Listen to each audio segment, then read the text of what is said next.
Well, tomorrow Arsenal is going to Old Trafford to play a side which goes by the names of Arsenal, and today we are here to bring you and break down this game of football as Arsenal takes on Manchester United. Remember, this is one of the games that are really big games into the Premier League history, according to me, because ever since I really started watching football, it has been Arsenal versus Manchester United rivaling. This rival came to an end, I think, when the likes of Chelsea and Man City came in through and really strengthened the likes of Liverpool. But between the late 90s and the early 2000s, it was a very big game of football that United and Arsenal has always attracted a lot of attention and tension every time they really played. Remember, Arsenal had gone 49 games unbeaten, and guess who broke that record? It was Manchester United.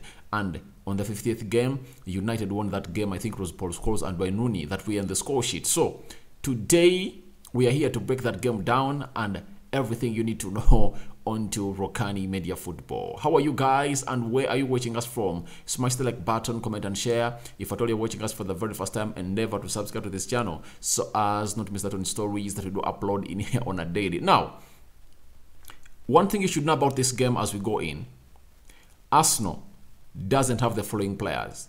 The manager Mikel Arteta has confirmed Thomas Partey is going to return. I think next Thursday, that's when he's returning, as Arsenal plays FC Zurich, but is out of this encounter.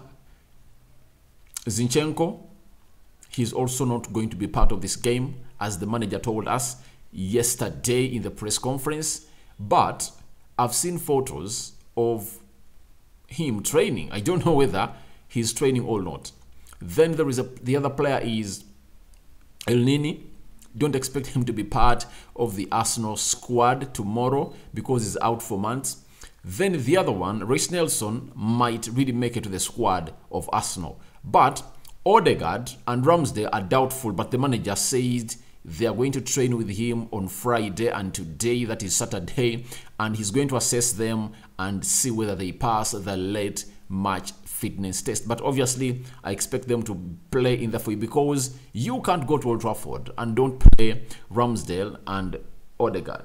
If it means injecting a painkiller to them, that's what they're supposed to do, because that is loosening your midfield, because you don't have Partey or El Nini, and if at all you lose Odegaard, it means that you're really making a double loss. And the goalkeeper, I think they can maybe inject him a painkiller and be in goal for 90 minutes only. And the other games on Thursday, they can play Zurich with Matt Turner in goal, but I don't believe that Arteta can risk to play with Matt Turner in goal. So that's how bad Arsenal is doing. But obviously, they're really a very good side. If I told you saw Arsenal play a side which goes by the name of Aston Villa with Sambi Lokonga into that central defensive midfield area, he was really great. He played with a lot of charisma. He was really comfortable. He was confident and going forward. And that his forward passing and progressive passing or progressive play was really great, according to me. And I really believe that he is really getting us those cameos of the player that we thought Arsenal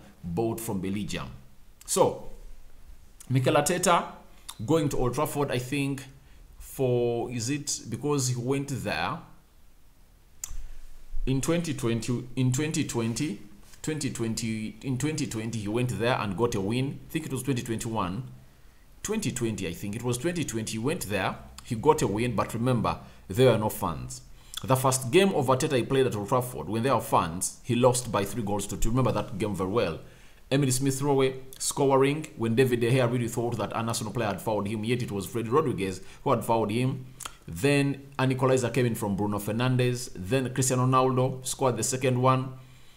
Obviously, Odegaard scored a second one to level the game, and a penalty was given to United, and Ronaldo banged it into the lower bottom corner, and that was a win for United in favor of 3-2. The last time Arsenal and United played were at Emirates, and Arsenal beat United by 3-1. Remember, Bukayo Saka on the score sheet, then Nuno Tavares, and lastly it was Granit Xhaka with his screamer outside the 18 yards box area that saw David De Gea not going anywhere near that ball that really went to the back of the net. So that's what it was in the last game United played Arsenal, and obviously it's a different game altogether. United has been struggling, but in the last 3 games it looks like they've gained momentum and they've gone unbeaten in the last 3 games. But Arsenal has 5 out of 5. You get 3 points in every game they've played, putting them on top of the table with 15 points, and they're really having maximum points. So, secondly, what Arsenal fans should put in mind is that Arsenal is going into this encounter. If at all Man City wins today, they will be ahead of Arsenal by 1 point. And how is Arsenal going to play when it's really having a lot of pressure on it? Because they're going to be at Old Trafford, they're going to be playing away, and can they execute what they've been executing all this season? That for the 2 games they've played away, they've not conceded any goal. They've kept 2 clean sheets, but they've kept them away. The same applies to Manchester United. They've not kept a clean sheet at Old Trafford. The 3 games United has played at Old Trafford, they conceded 2 against Brighton.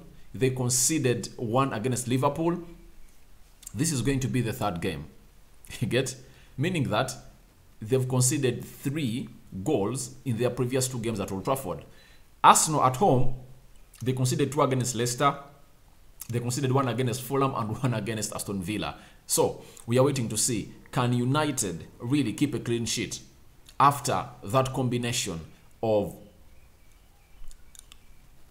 Lisandro Martinez and Rafael Varane acting as a Rolls Royce into that central defense of United? We are waiting to see how that is going to happen in the foyer. But for Arsenal's case, obviously, Gabriel Jesus is really another player to talk about that is really going to terrify the defense of United a lot, because even without support, he can really single-handedly tear down every defense and go past through it and really score. He is unpredictable and is a talented number 9. And obviously, that is Gabriel Jesus in the foyer. So, let's wait and see what is going to happen at Manchester United. But Arsenal is going at Old Trafford knowing that United have just beaten a team which goes by the names of Liverpool by 2-1. And obviously, we can't wait to see how that is going to be. So let's get into the predicted lineup of Arsenal. According to me and the team of Rokani Media Football, we've come up with the predicted lineup of Mikel Arteta. We're expecting him to really pick. Obviously, after this video, I think I'll at around 19 hours, I'm going to bring you what we call the combined 11. According to me, which players of United can go into the Arsenal team directly, and those of United that can go into the Arsenal team directly. So I'm going to come with that combined 11 later. But right now, the system is 4-2-3-1. 4 defenders, 2 midfielders in a double midfield pivot with 3 attacking midfielders and 1 forward who has always been Gabriel Jesus. Now, in goal, obviously Aaron Ramsdale is doubtful, but I don't believe that he can risk this game. This game means a lot to Arsenal. They lose. The big question stays. Will they keep their winning mentality? How will their brain really be affected? Because they've been on a good run and all of the 5 points they've fetched that they need to fetch, they fetched them. And trust me, Ramsdale has been key in all the wins Arsenal have gotten. You've seen those saves that he has always been making. In very many games, he never needed to do a lot for Arsenal to win. Just 1 textbook save that he has always been putting out in every game, like that game of Crystal Palace. He made 2 world-class saves that would have put them into trouble. You get, in the first half, in the second half. The game of Leicester City, he pulled up some good saves before even Arsenal scored, and obviously he's the main man, and we believe that they can't risk not playing him. However, much is doubtful, but I know Mikel Arteta is coming in and really starting him onto that side. Then the right side, I really believe that it's going to be Ben White. There is no way you get in a player who goes by the names of Tomiyasu, who has not yet played any 90 minutes in the Premier League or in any competitive football, and you really give him a game of such a magnitude. I believe it's going to be Ben White, and Ben White has been playing very well. And secondly, there's something that Ben White really gives Arsenal a lot, that forward passing. He's good with that pass, and he has always involved the likes of Odegaard and Bukayo Saka a lot into his place. I really believe that he's going to start and Tomiyasu is going to be on bench. Left back is going to be Kieran Tierney. Kieran Tierney, obviously, you can't say that he's in the same level with Zinchenko, but obviously with the absence of Zinchenko, even Kieran Tierney can come up and really give you a very good backup. First and foremost, defensively, he's better than Zinchenko, but going forward, Zinchenko is better. But even his forward game is not all that bad, but the difference is, for him, he utilizes the wide areas a lot.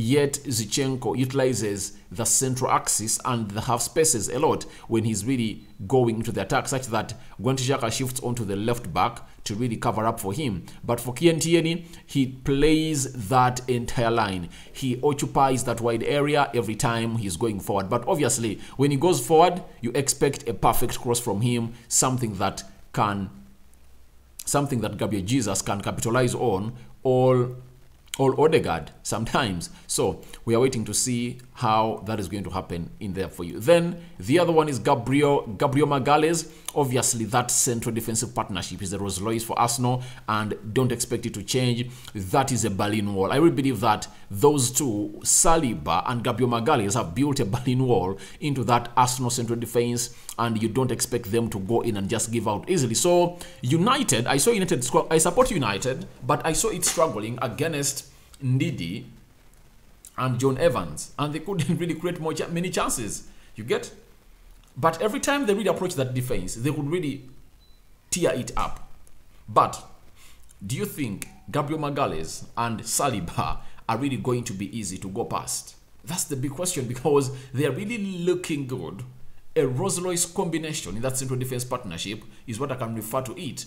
Building a Berlin Wall in that central defense, that's what Arsenal has done with William Saliba and Gabriel Magalhaes. I really believe that that is untouchable and unchanged at Arsenal, and no one can really go in and really say we are going to change it. So a double midfield pivot of Granit Xhaka and Lokonga. Obviously, it would have been Elneny or Thomas Partey, but obviously Arsenal went ahead not to sign in a player because the other two I've talked about, Partey and Elneny, are injured.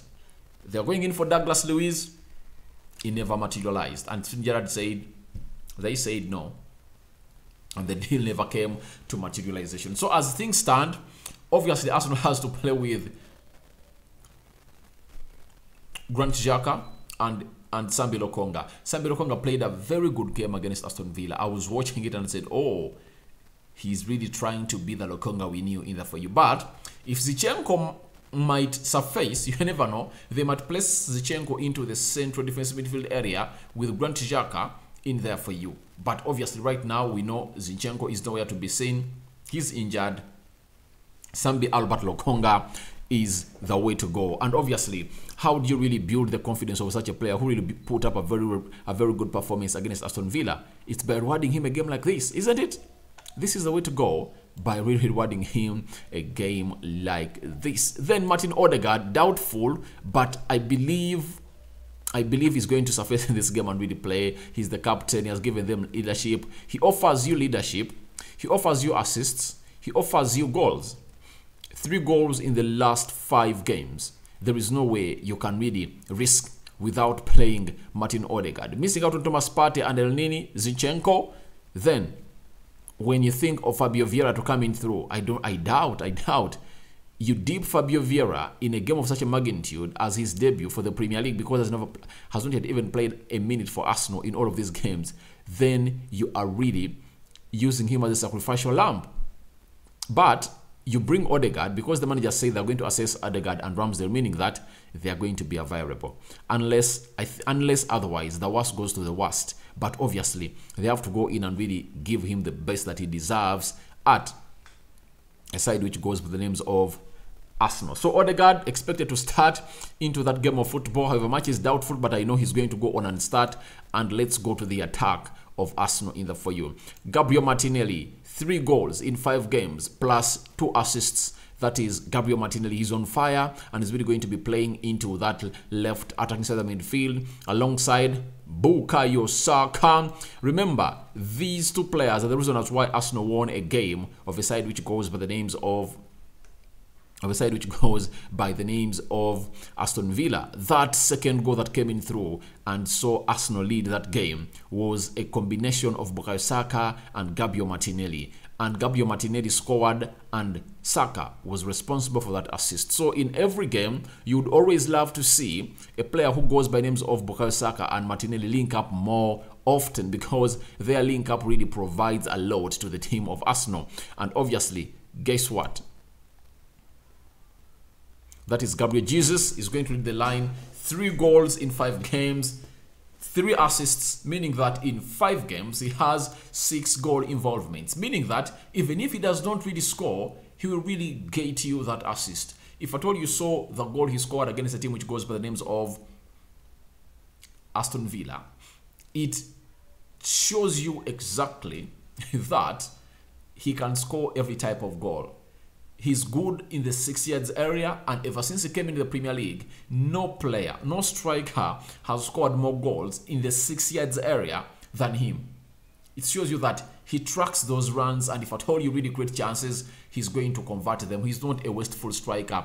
That is Gabriel Jesus in there for you. So when you look at Bukayo Saka, a lot is on his head. No goals so far this season, but so far that we just had the first assist of the season. I think he has 2, because there is one he gave to Odegaard when Odegaard leveled the game of Fulham, and the one he gave to Martinelli. I think that's not a bad start. If at all you can get 20 goal involvements from Bukayo Saka a season, I think it would have been a very good improvement for him. If he gets like 10 assists or 12 goals and 8 assists a season, that's good for him. And we obviously wait what is going to put on paper as they play a side which goes by names of Manchester United. So that's my starting 11. I really believe that Arsenal is going to stand like that. And obviously there are battles you expect in that game of football. And if at all you feel like you want to know my thoughts about Manchester United, obviously United support United, go to my channel, United Matters channel. That's where you find me, and you're going to find everything there as far as this game of football is concerned. United versus Arsenal. This is my preview of Arsenal, of United versus Arsenal, on the view of Arsenal and how Arsenal is going to stand. I really believe that that's the system that Mikel Arteta can really deploy to go in and come to Old Trafford. But obviously Arsenal is really having a good run. And to me, I've always told Arsenal fans that I never wanted Arsenal to come in at Old Trafford with injuries of people like Thomas Partey, El Nini, Zinchenko. I wanted Arsenal to come with full blossom, with everyone fully fit. I wanted them to come with all their bullets in the chamber and ready to pull the trigger, such that we enjoy this game. Guys, we've been missing this game, and the rivalry had fallen off. This time round, United looks like they are finding their winning run after winning 3 games consecutively, and Arsenal have won 5 out of 5, and they're on top of the Premier League table with 15 points. You get? What does that show you? It's simple that the rivalry is back. The rivalry is back, and teams like Man City, Liverpool are worried that Chelsea is, because they know when Arsenal gets better and United gets better, obviously these are most teams that are supported most in Africa, and I really believe around the world, because Arsenal gathered a lot of fans and supporters during 1997 and 2006. They really gathered a lot of fans, and they do love Arsenal in here onto the Rokani Media Football. So guys, I don't know what you think about that lineup. Who do you include? Who do you exclude into that? As brought to you by Rokani Media. This is Rokani David, and obviously before I sign out, there is something I really want to flash on your screen such that you can see it and know where this game is really taking us. When you look on the screen, they're giving you the stats. United versus Arsenal. In between them, they've played 60 Premier League games. You get? Manchester United has won 25. Arsenal has won 17. United has scored 82 goals. Arsenal has scored 66. Clean sheets. United has kept 17. Arsenal has kept 19. So there you go, and the stats are all there for you from BBC, and we give them to you in order to come in through and we let you know what it's all about. But thank you guys for watching in. Obviously, this is Rokani David onto the Rokani Media Football. Tell me what you think about the starting 11 of Arsenal that I really believe Mikel Arteta is going to go in for, and obviously your reactions are really welcome into the comment section below. Obviously, Rokani David is my name, and tell me where you're watching in from, and your prediction is welcome too, because I know most of you have different predictions as far as this game of football is concerned. First video of the day, more is yet to come. After this video, I'm going to bring you the reaction of Liverpool versus Everton, because as we speak now, the game is still 0-0, Merseyside derby taking on place, and obviously when it's done, I'm going to be here to break the game for you as who has won, who has drawn, and who has lost. I cover you all in the blood of Jesus Christ, and may the Almighty Lord bless you abundantly. Rokani David is my name. Rokani Media Football is the YouTube channel. But guys, endeavor to subscribe to this channel, because we are left with like 150 subscribers to hit 7,000 subscribers. Thank you guys. I'm out for now. See you later.